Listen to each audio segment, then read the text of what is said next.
Would you welcome my friend and pal, Jason Clark? I have a friend who he described it this way. It's like if you put a globe up and I stood on one side and he stood on the other, he described what he was looking at like it was desert, and I would say, well, it's jungle, and we'd both be right. Yeah. Right? You need those people in your life. Because God is a big God. Yeah. He's bigger than we think. So I'm honored to be here. I'm forever, my life is forever enriched by our friendship, you guys in this house. As we were worshiping last year, I actually didn't speak here. We had a conference and I was there, and I realized how much I missed being here, and how much this is a part of our family. This is kind of home for us. We're home away from home. So good to be here and then to celebrate it with some new folks. Some of you know, and those that are new, I told this guy, he knows that tomorrow he's giving me some formats to fill in tomorrow, but today he knows this. He knows I only have one message, and it's a really simple message, and I need it to be simple, and it's simply because I'm not much of an academic, and I'm certainly not. I'm not much of a theologian, at least not an academic theologian. Does that make sense? Like I need those guys around me, but I'm a relational theologian. Yeah. I name our ministry is called A Family Story because I'm convinced if it isn't family, it isn't kingdom. It really has nothing to do with it. Amen. Jesus came to show us the Father what it looks like to live as a son, as a child, caught from his Father's affection, and then he won where he purchased for us that same revelation, that same security, that same life, to be so confident in our Father's pleasure that we could live like he lived. Amen. So I'm a relational theologian, and I have one message. I can preach it for a little while now, but I'll start in the middle. Tonight I'm only going to do half of it. It's only 50 hours long, so we got time. But God is love, and His love is always good. That's it. That's all I got. God is love. His love is always good. He looks like Jesus. Jesus is what he looks like. And then this is the piece that I get to spend the rest of my life. I exist to grow more sure today than I was yesterday. I wake up in the morning and my only responsibility is to be loved by him. Because I love because he first loved me. And so I get up in the morning and my only responsibility, the gospel is simple. My only responsibility is to wake up and say, how much do you love me today? Oh, that's good. May I know it more today than I did yesterday. Amen. Or tomorrow than I did today. My kids, I'm getting older. He sent me pictures of the first time I was here, and they were little. I got a 20-year-old, an 18-year-old, and a 13-year-old. 2 girls, a boy in the middle. I know I don't look old enough. I know what you're thinking. And it's the skinny jeans. That's all it is. It's the skinny jeans.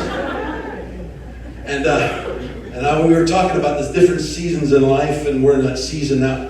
You learn things in the seasons in life, and my wife and I realized we're coming into that season. We're actually closer to being grandparents than we are new parents, which is hard to believe. It really is hard to believe, but it's real. And just to throw this out there. Give you a little bit of a picture of who I am with my dad. My dad, when we were having kids, we had the first grandbaby on both sides. And when we were having kids, my dad wanted to be called the Colonel. And my dad's not been in the military, and we're not big on KFC. He just wanted to be called the Colonel. And I wish we had gone with it. Like, I wish we had gone with it, because I think that would be the funnest thing to have my 20-year-old saying, the Colonel. But he ended up being Poppy, and that's a good one too. But I learned from that, and so we began to tell our kids. This is just to the side. We began to tell our kids early on what we want to be called. So my wife's going to be Nona, which is grandmother in Italian, I believe. And I'm going to be Bono.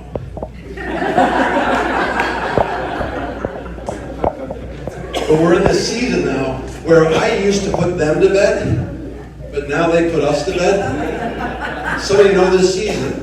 Okay? This is when I used to get in and climb into bed with them and say goodnight, read stories and all that stuff. But now I get into bed, and around midnight, my kids start coming into the room. And once one has come, the floodgates are open and they get on the bed. And they sit on the bed until we tell them to go away. Sometimes it's half an hour. Sometimes they're there till 1:30 in the morning, sitting on our beds. Well, and they feel like if the door isn't locked, they can just come walk. I put a particular lock on our door. But the other day, my 18-year-old and my 20-year-old came home from a youth rally they were at, and they love Jesus, and they were doing this good thing. And they were coming home, and it was a half an hour drive, and my daughter was the one driving, my son was with them.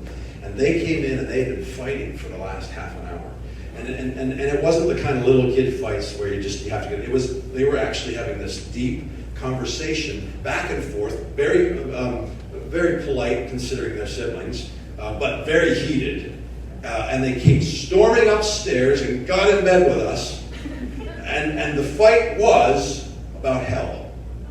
It was a deep theological fight they were having, a disagreement on hell. And my daughter thought, I don't know if there is a hell, right? And it's okay. Everybody just, and my son was going, well, there is, but this, and so they're having this fight about hell. Now, I don't know about you, but 18 through 25 is when you're the most sure about everything. Right? I'm 45. I'm like confident about one or two things at this point. But when you're 18, 19, 20, you're so sure about pretty much everything. You got to figure it out. So when you have a fight, it's like full on, So they came up, got in bed, and they want me to drop the plumb line, about hell. And I'm just, well, tell me your side. I'm enjoying this. Tell me your side. I'm like, what do you think? And so he's telling me what he thinks. And then Maddie's telling me what she thinks, and I'm listening. And then he's mocking her because that's part of our love. And I'm like, knock it off. Stop that. What do you think? And then she's telling me and then he's saying, he's using me to get to her. But Dad says, and I'm like, and I'm listening. So she tells me I'm not going to get into hell tonight. That's not what this is about. Here's why I'm telling you the story. Because when they were done, they wanted me to jump in, and I didn't want to jump in. I was like, wrestle with this. I like this. When I finally jumped in, I gave them a couple of thoughts. I said, a couple of thoughts. Like a good dad, they were both right. They were both, But I said, you know what I love the most? I said, I love that you are arguing from an absolute conviction that God is good. Ethan, I love that you are convinced that he's good, and that's how you are wrestling down something that all of humanity is wrestling at some point or another. But you're wrestling it from the absolute conviction. You won't be moved to the left or to the right. He is good. He's always good. He only has goodness and love for us all the days of our lives, and you won't be moved from it. And I love that you're wrestling with this idea from the goodness of God. And then I said to my daughter, who had disagreed with my son, I said, you know what I love about what's going on with you? You also are wrestling from the conviction that he's good. And here's the cool thing about this. I ain't worried. Because what I know above everything else is that when you become convinced in the perfection of his love for you, if Jesus is what God looks like and God's love is always good, if you become convinced from that place, no matter what you wrestle with, you'll be okay.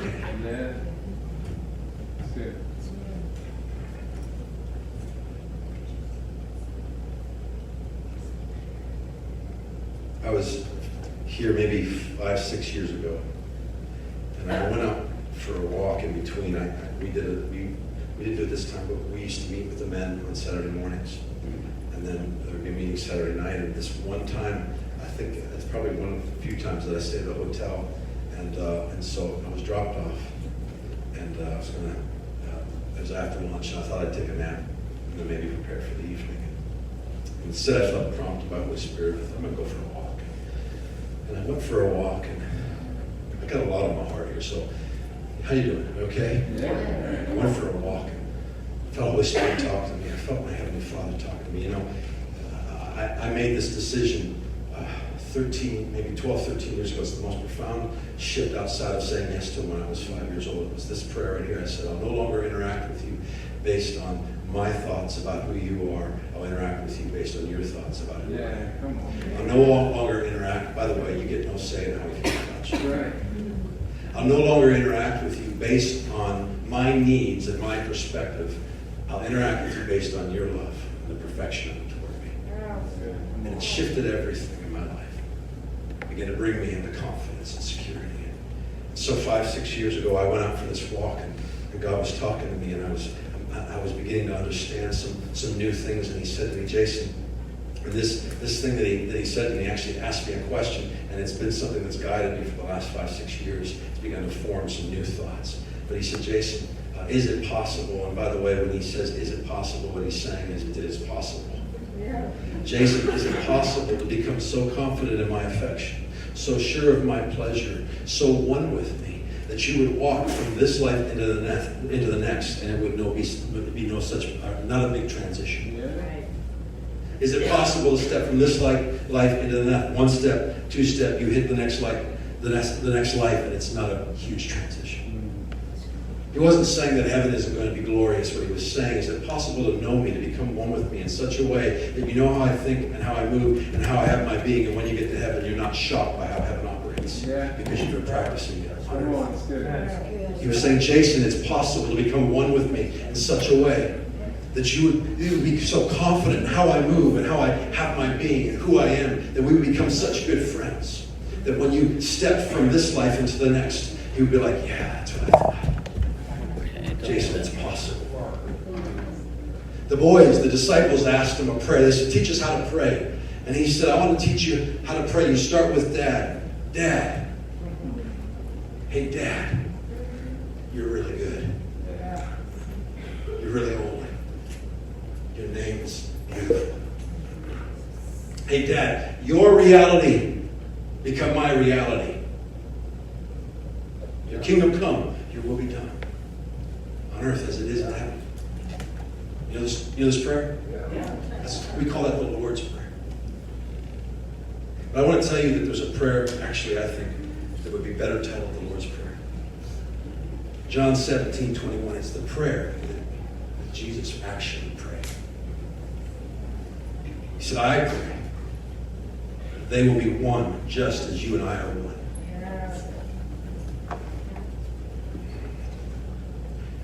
I pray that they will be one. He was talking to His disciples. He was talking to His Father. He was praying, and He said, the prayer that the Lord prayed, the prayer that He prayed over us is, I pray that they would be one, Father.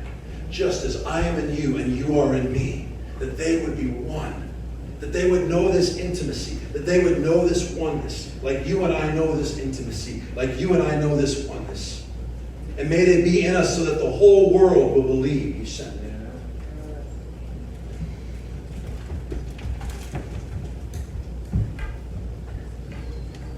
Hey, Jason, is it possible? Is it possible to know me, to know my love, and to become one with me in such a way that you can live and move and have your being in me? Yeah. That like Jesus, you'll wake up in the morning and you'll say, Father, what do you want to do today? And the Father will say, Son, what do you want to do today? Yeah. And then we'll do that.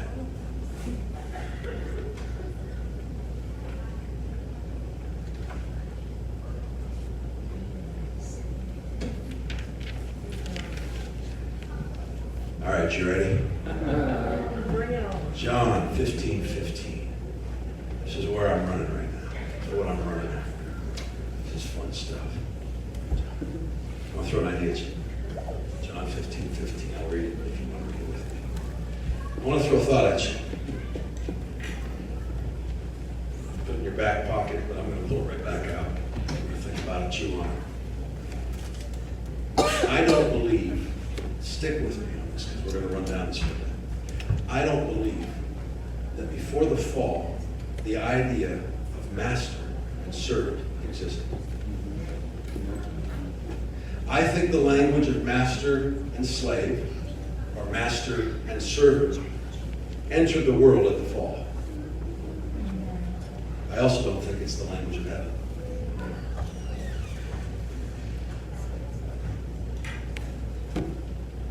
I no longer call you servants.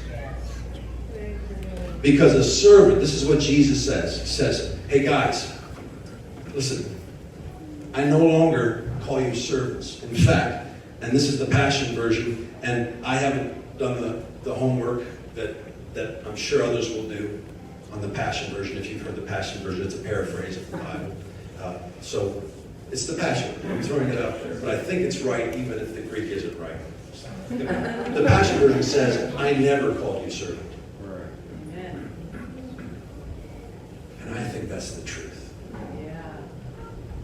I never called you slave. That is your idea. That entered the world with the knowledge of good and evil. That wasn't my idea. And I've never played by those rules. And now I'm here in human form. And I'm walking and talking on planet Earth. And I'm not calling him master. I'm calling him dad. And I'm calling him friend. And I no longer call you. I never called you servant. Because a servant does not know his master's business. Instead, I've called you friends. For everything I have learned from my Father, I have made known to you. Servants, they don't have a clue about what is going on in the heart of the Father. Because he tells all that to his friends. Does it make sense? Yes. I have a fascination with words. My favorite form of communication is actually writing, because you can edit 100 times before it goes on. And so you says exactly what you meant to say. It still may be wrong, but at least it says what you meant to say. When you speak, it's like, well, that came out. Whoops. But I like words. I like words. I'm curious where they came from. That's fascinating to me. I play around with it too. I have fun with it. You know, I can be obnoxious. Like, have you ever thought of the word extraordinary? Extraordinary. You know, extraordinary. It's ordinary. It's ordinary. You know what ordinary means? And now it's extra ordinary. That doesn't make any sense. You guys know what ordinary means, right? You can't be extraordinary. That doesn't make any sense. You know what I'm saying? You're ordinary. If you're extraordinary, there's a conflict in the word. The very word is a conflict. And so I have fun with it. I play around with it. I was in the Netherlands. No, I was in no, I can't remember. Where was I? That's not where it was either. But Norway. I was in Norway, and we were going back and forth with terms, and the guy had said something in Norwegian, and I asked him what it meant. He said, it means kicking the dirt. And I said, kicking the dirt? And he had explained it to me. It took him a little while, but as he kept explaining to me, I went, oh, shooting the breeze. Which helped him a whole lot, because then he was like, what? Shooting the breeze? And I'm like, yeah. And we kept going back and forth. Like, so basically, doing nothing and enjoying it. I got you. I like that. So I would like to embrace kicking the dirt. Make that one of our phrases. But I love to find out where phrases come from. You guys know, so I'm going to go through some of these phrases. I love the phrase, hit it out of the park. We'll start with something simple. Everybody knows where that comes from, right? Hit it out of the park. That's a baseball term. That's a good thing. You hit it out of the park, everybody's happy. The first step is always the hardest step. And the first step is always, you ever heard that phrase? Yeah. I don't actually know where that one came from. And it doesn't really make any sense to me. Really, because I think the first step is typically the easiest. But I get it. You guys get it. Flying by the seat of your pants. I don't know about that one. Some of these actually, I don't have time, but I can tell you where they came from. It's raining cats and dogs. Yeah. That one's just scary. Skeleton in the closet. You know, that one, a skeleton. We all know what these phrases mean, but that one's actually interesting. That came from England back when they were discovering the human body and they were working on cadavers, but it was illegal, so they would actually hide them in the closet if the police came so that they wouldn't get fined for having them, and then they would sell them illegally, so that's where that came from. Have you ever wondered, I've always wondered how imagining everyone in their underwear calms the nerves of the first-time public speaker. Have you ever wondered that? I had a friend once when I was speaking in front of a large audience, and he said, just picture everyone in their underwear. I'm like, how's that going to help? That's going to make it worse. I'm already nervous.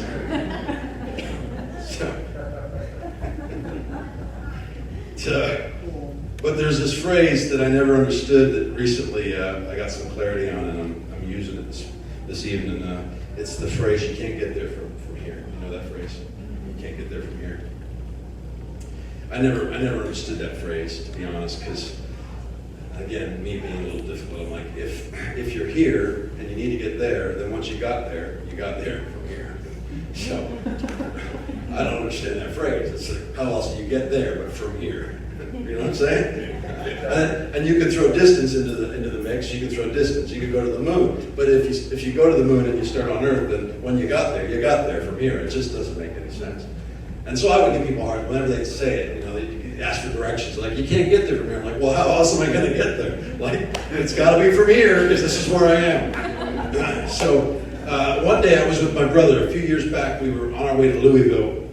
Actually Lexington, and we were, after Christmas, we were going to a conference, and it was late at night, and I was reading, Siri was telling us, the map was telling us how to go, and it was dark. We came into the city, we were trying to get to our hotel, and as we're driving to the hotel, the map is telling us turn left, up here, turn left, and I looked up when I saw the hotel, and we're driving down the city, and so my brother's name is Joel, I'm saying, Joel, turn left, up here, turn left, Joel, turn left. And as I finally look up, turn left as we pass. And I realize as we're passing, I look, and there's been erected a cement median wall.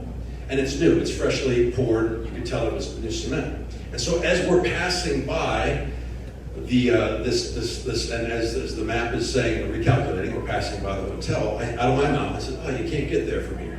And then I literally was like, oh. So here's what it is. If your destination, if say heaven on earth is your destination, sometimes the thinking, the understanding, the reality, the context, the paradigm that you're living in. Because here's what it is.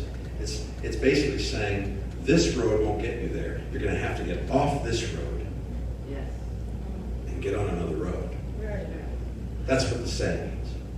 Sometimes you have to step away from one paradigm, from one way of thinking, to get into another paradigm, another way of thinking, so that you can access what he's invited you to access. Make sense?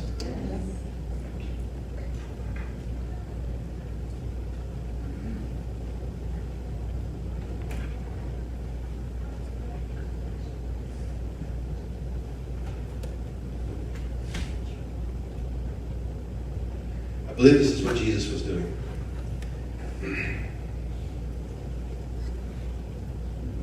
I believe Jesus showed up on earth in a paradigm of master-servant. That's how we thought. That's how we moved. That's how we had our being. And he revealed to us what it looks like to be a friend. And he said, the things that I promised you, the things that I have revealed to you, they're actually not available. They're actually not possible as a slave. They are only accessible through friendship, through intimacy, through family. And I've come to change the paradigm. I've come to actually change your lens, to give you a picture of who he is truly and who you are truly, so that you can step into friendship and come come into the kingdom. Does this make sense? Yes. Here's what I'm after. I don't believe that Jesus came to show us how to be better at obeying. You all right? Yeah, that's good. I don't think he came to say, well, you guys have been obeying pretty good, but I'm going to show you how to obey even better. You're going to be really good at it after I've come and gone. I'll give you access to better ways to obey. A servant, the high watermark of maturity for a servant is obedience. Does that make sense? Yeah.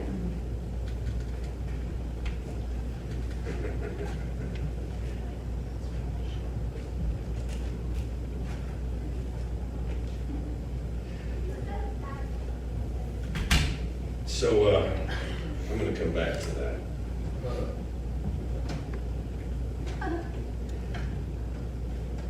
So here's how I roll. When it's not making sense to me, I apply family.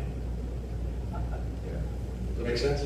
Yeah. So if I'm like, all of a sudden, God's not making sense, or the guy up front with the microphone isn't making sense, or the Bible isn't making sense, I go, well, what does it look like in the context of family?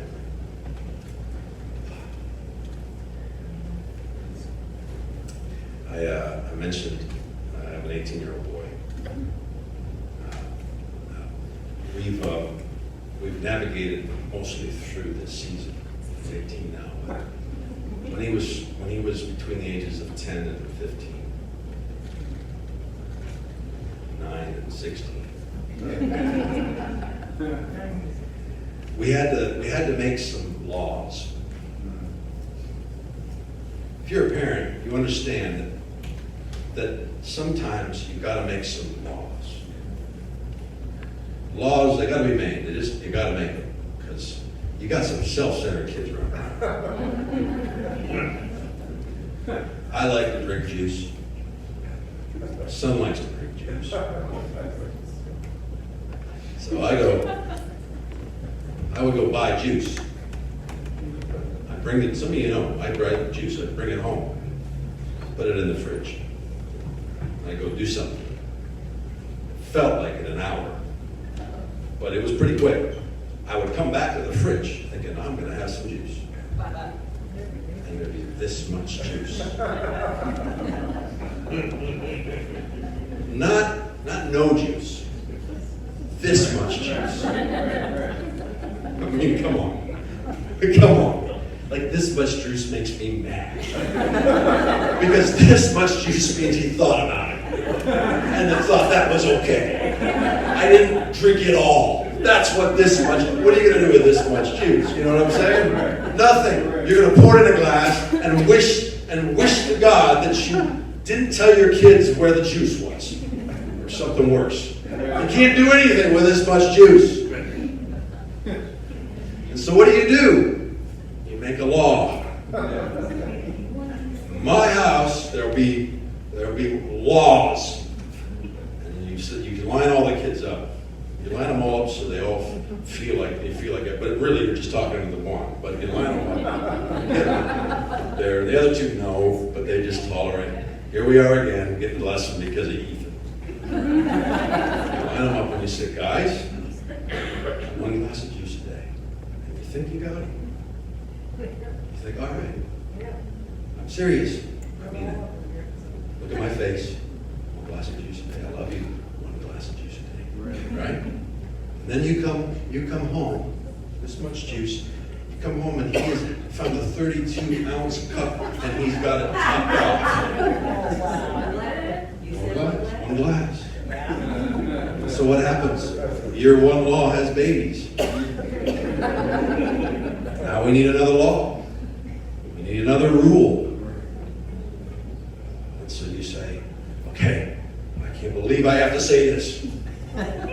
This glass of juice. This glass right here. So I said, this glass of juice. This one, see? Come here. Let me show you. Walk with me. Open it up. See this one right here? What if it's dirty? Wash it. Then you should probably wash it. Put it in the dish. You should do that too. This glass. You guys with me? You feel better. So this glass. So I say this glass of juice. So I actually came home, or I walked downstairs, I'm not lying. I walked downstairs, he had that glass of juice out, and he's pouring the juice while he is drinking out of the juice.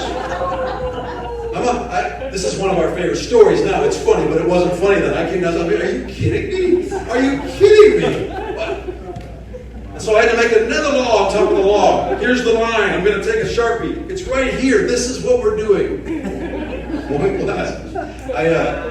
My wife and I had some friends during this season. The mom, she was having, some of you are in this season right now, so this could be helpful to you. She went out and she bought 2 containers of juice. She put them in the fridge and she got her kids and she said, I peed in one of them. It's pretty smart, isn't it? It worked at her house, but I think my son would have risked it. Unless she liked juice.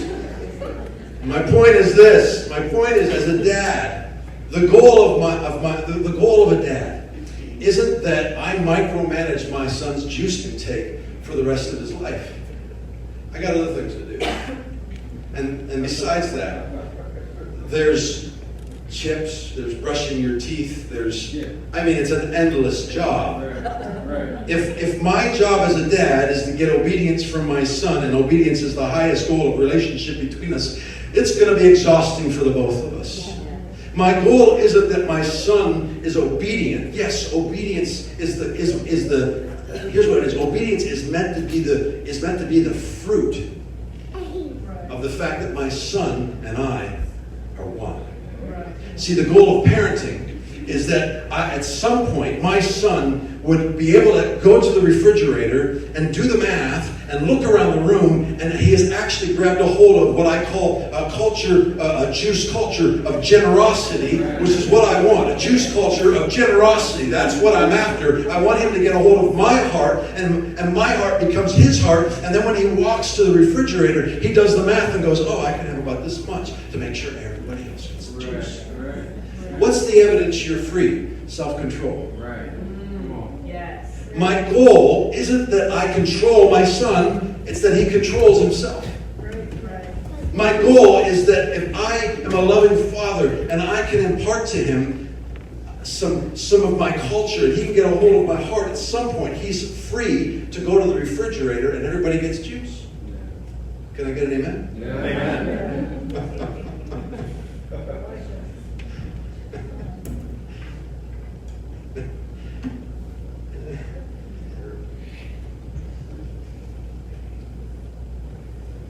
They asked Jesus, the Pharisees asked Jesus about the law, explain the law, and he said, love the Lord your God, you guys know this, with all your heart, with all your soul, with all your mind. This is the first and greatest commandment, and then the second is love your neighbors, love yourself. All the laws and the everything can be wrapped up into these 2 commandments. You know? I love the fact that God has asked a law question and gives them a measureless answer.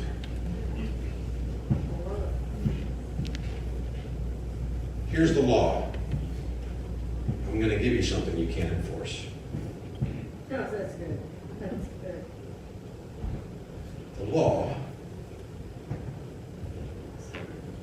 is to love. Can I make you love? I can make you do loving things. Is that love? That's a clanging gong and a clashing cymbal. If love and law made sense, there'd only be one tree in the garden. Does this make sense? You have to have free will. You have to have choice to have love. And so he says, I'm going to take all of the prophets, all of this law stuff, all of it, and I'm going to boil it down to something that at the end of the day is impossible. Because you love, because he first loved you. Does that make sense? Yeah. Jesus was the greatest servant of all. Amen? But he never left sonship or friendship to do it. He said, there's no greater love than this, but that you lay your life down for your friend. He said, if you're going to serve, it only matters friendship. Does that make sense? My point is this. I grew up in a church. You can walk into a Christian bookstore. Well, actually, you can't because there's none anymore. But you can walk into a Barnes and Nobles and go down the Christian aisle. You can go into a church on a Sunday morning, and you can find a lot of really good servants preaching a really good message on obedience, telling you what he's like. Maybe they're right. Some of it's good. But I want to tell you that at the end of the day, if obedience is the high watermark of your faith, you'll actually find yourself opposite of how he moves, thinks, and has its being. True. God has been defined for too long by service, and he tells who he is to his friends. Does that make sense? Yes. Jesus tells a story about a prodigal son. It's actually a story about a father with two sons. And you know the story. It's in Luke 15, I believe. I'm going to go to it real quick. How's everybody? You all right? It's this story in Luke 15. It's about juice. Stick with me. There is a dad. The dad, Jesus is telling the story. Listen, Jesus said, I only do what I see my Father do. I only say what I hear my Father say. Right? And everywhere he went, he was the expression of on earth as it is in heaven. Everywhere he went, he was the expression of a son confident in his Father's affection. Yeah. Amen? Yeah. Jesus was a revelation of what we can live like, what we can move and have our being. Jesus was his friend. He was intimate. He was one, and he purchased that. He lived that for us. That is the invitation. I don't call you servants. I actually never have. That was never my idea. That was introduced at the fall, and you've been making service your religion and your foundational approach to who I am. And by the way, it's not going to get you to where you want to go, because you can only get there from friendship. I have made friendship available to you. I've made intimacy available to you. I've made oneness available to you. And you don't get there by trying harder. I'm done with the try hard gospel. I'm not done with trying hard. I'm done with it being the gospel. Yeah.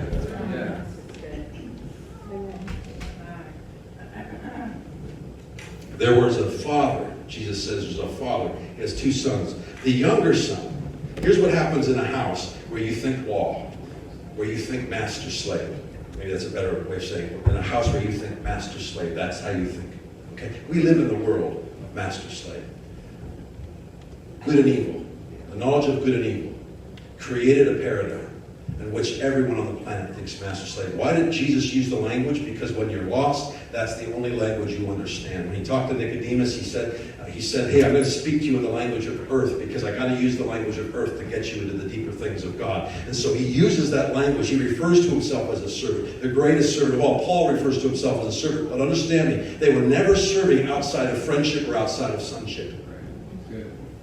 They were serving like a son serves a father. Here's what obedience is. Obedience is the gift he gave us, that we can do something and we can respond. I love obedience because it's the gift he gave us that we return back to him when we don't understand how he thinks, how he moves, and how he has his being, so that we can come in to the revelation of how he thinks, how he moves, how he has his being, so that we can become friends with him, so that we don't have to operate out of obedience. You could say Jesus was the most obedient man on the planet, and that would be true, but Jesus didn't wake up once thinking, I got to obey today. Right. He woke up thinking, what do we get to do today? Right. Good. Yes. Let's do that. Yeah. Right. He lived fulfilled in the desires of his Father. Yeah.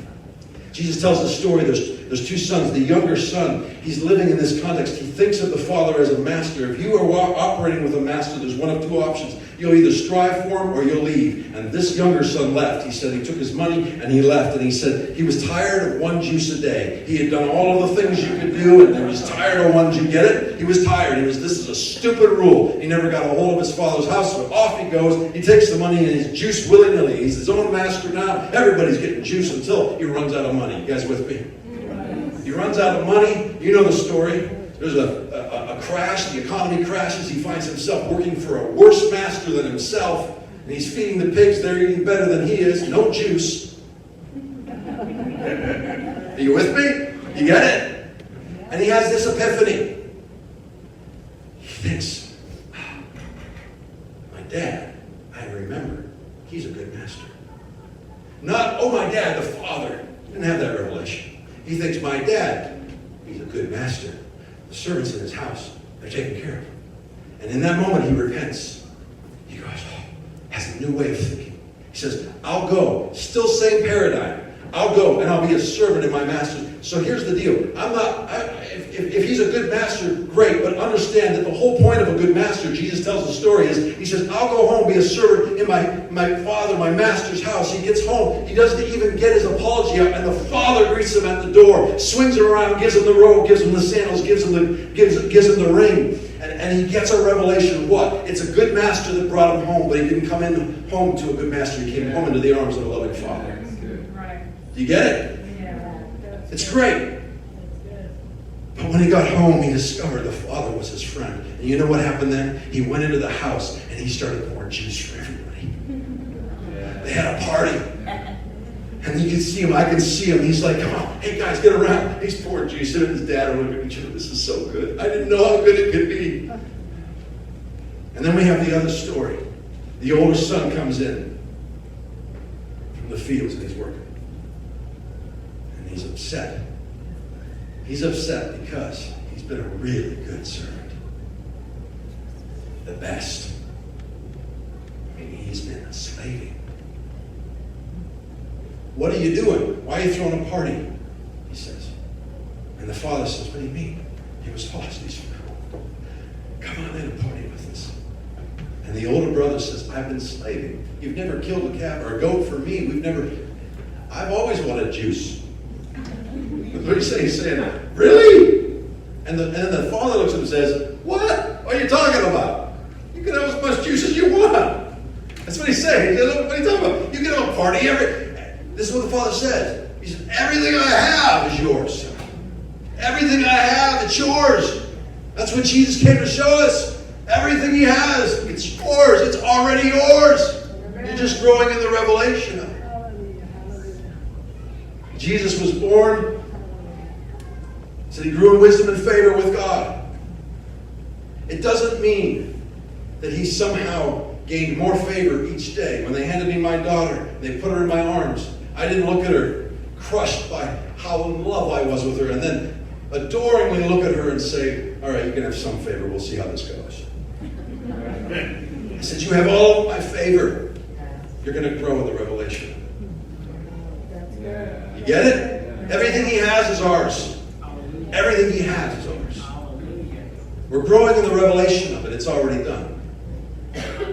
And the older son is outside, and he says, this is what happens. He says, I have been a really good servant. In fact, I'm the best at serving. In fact, my service to you is more important than our friendship. And it actually took him and put him in a position counter to the one he said he served. Obedience that isn't about friendship. Obedience that isn't done as a friend or a son or daughter will actually position you at some point against the perfection of his love. And you'll find yourself outside the party, outside of his grace, outside of his goodness. And your service will be your gospel. It's better than that. Amen?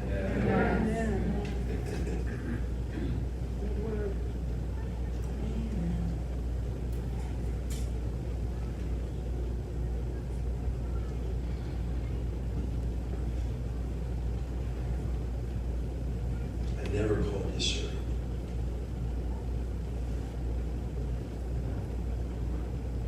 I haven't. You guys okay? Here's what I'm excited about. I'm going to stop preaching for a second.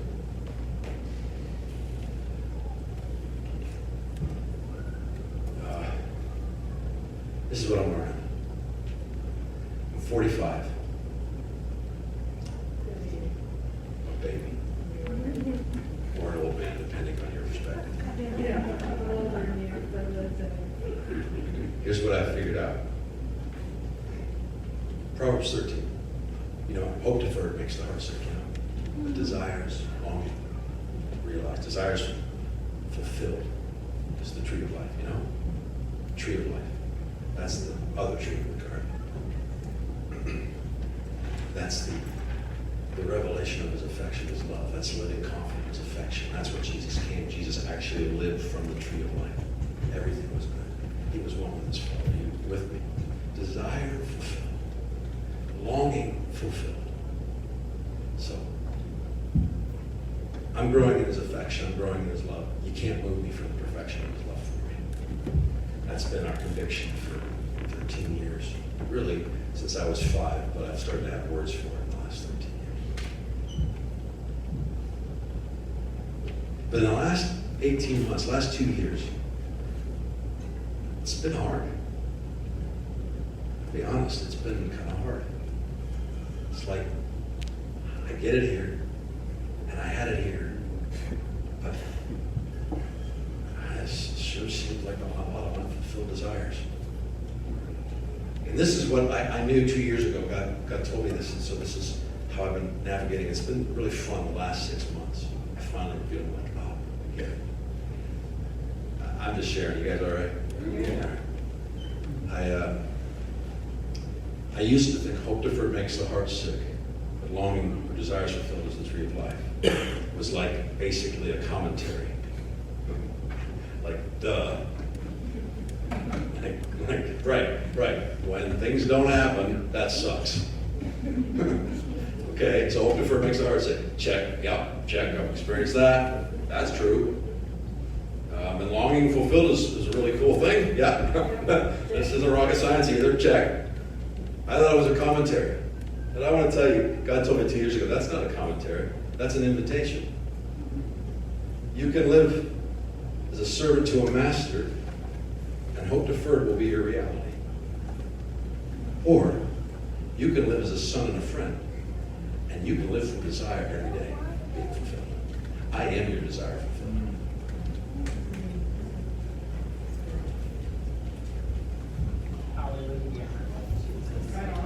And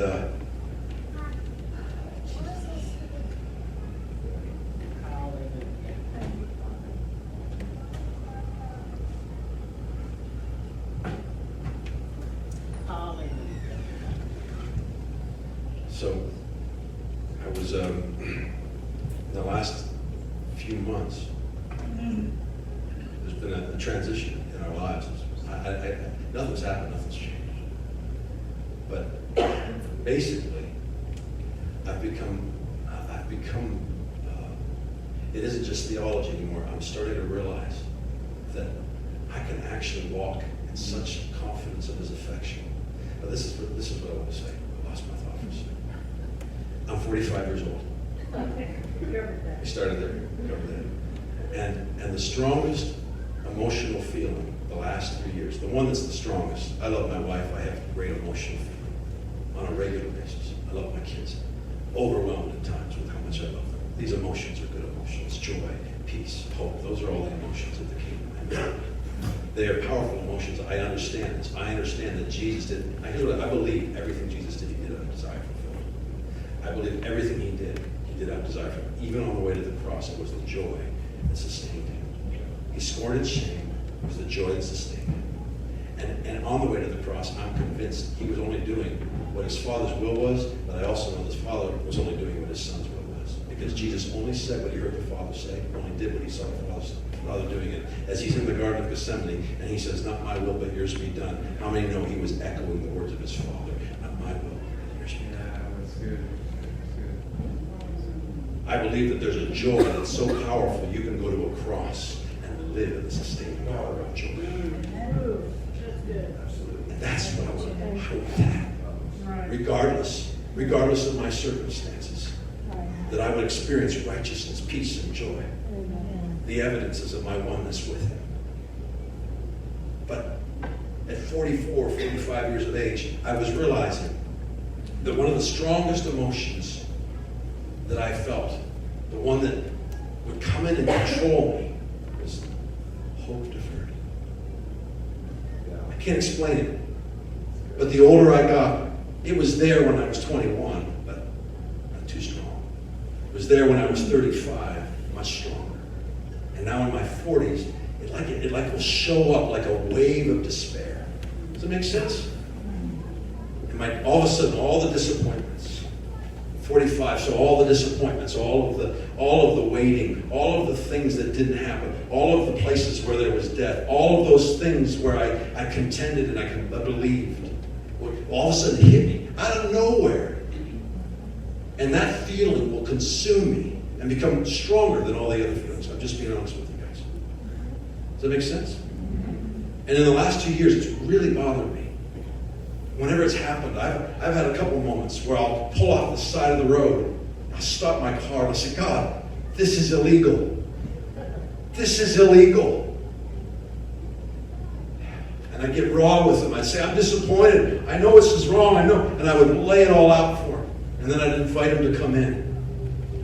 And he'd come in. And I'm only sharing this with you because I feel like in the last 6 months, I've begun to step into this revelation that it's not just head knowledge anymore. It's starting to become mine, and I just want it to be available to you. I'm convinced. See, this is my goal. I want to be one with him. I want to live my days so that when I get to the end, I step from here to there, and I'm not shocked by how there operates, because I've become so confident in his pleasure, so confident in his affection, so sure of his love, so confident in our friendship, that the things I want to do today are the things he wants to do today, and the things he wants to do today are the things I want to do today. I want to live out of desires fulfilled. I realize I've been living 45 years, and that's been my one goal. My whole goal in life is that I would walk day in, day out. You call it being an artist, you call it whatever, being a pioneer, they call it a lot of things. They've called me a lot of things. But I realize that my passion is this. I want to live out of fulfilled desire, regardless of my circumstances. I want to live out of fulfilled desire. And I believe that's what he purchased for us. And I believe it's available to friends. And I believe he's calling you a friend right now. He's calling me a friend right now. And I believe that the way that you step into this friendship is you do not move from the left or to the right regarding his perfect love for you.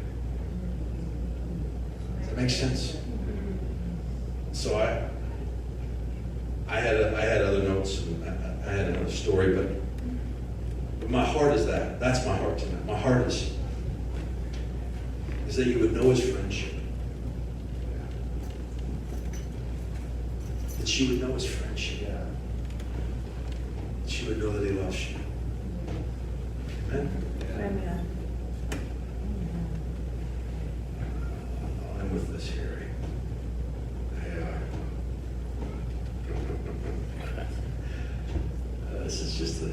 This is what it is here. See, I preached this here. This is so that you go, oh yeah, that's what he's saying. Jesus was on earth for 33 years. And I grew up, I wanted to be in ministry. Even when I knew what it was about, I wanted to be in ministry. Even when I realized ministry isn't what I thought it was about, I wanted to be in ministry. Even when I realized that ministry was happening on Monday, Tuesday, Wednesday, Thursday, I wanted to be in ministry. Even when I realized that ministry was what Jesus did for 30 years before he went under the water. That's especially when I want to be in ministry. You see, we have all these stories about Jesus and the ministry of Jesus. And all but 2 of them took place in his 30s. 31 through 33. The other 2 are when he was born. It's a good story. And then when he was 12. Yeah, I got one story of his youth. That's all we got. And then he goes to the Jordan River when he's 30. He goes under the water. Comes out of the water. The Father says, this is my son whom I love, with whom I'm well pleased. And this has been the great shift in my life. For the first several years of my life, I would have asked, what was the Father pleased with? He hadn't done anything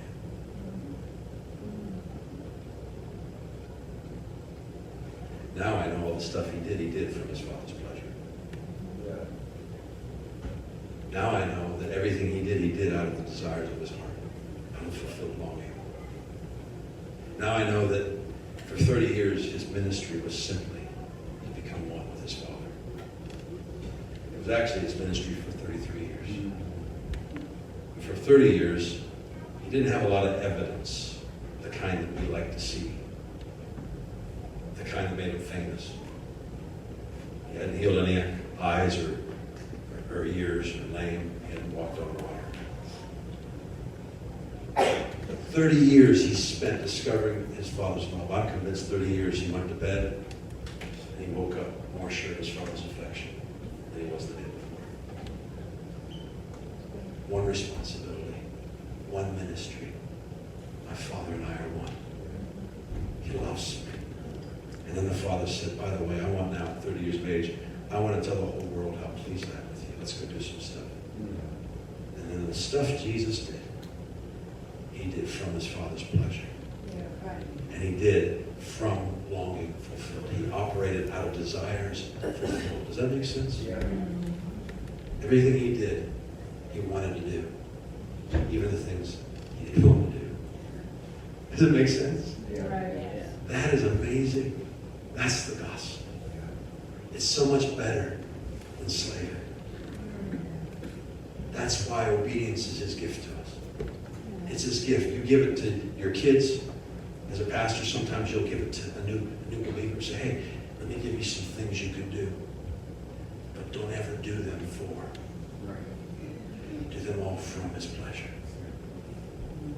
Don't ever do them for righteousness. You're already righteous. Do them from righteousness. And along the way, you'll begin to discover through your obedience how he thinks, how he moves, how he has his being. You'll become one with him. And you'll become his friend. And he tells all this stuff to his friend. I'll say, that's my dad. When I was 15, he introduced me as his best friend. He doesn't remember, but it marked me. Yeah. He's still my dad. We were best friends. You stand up and pray for me.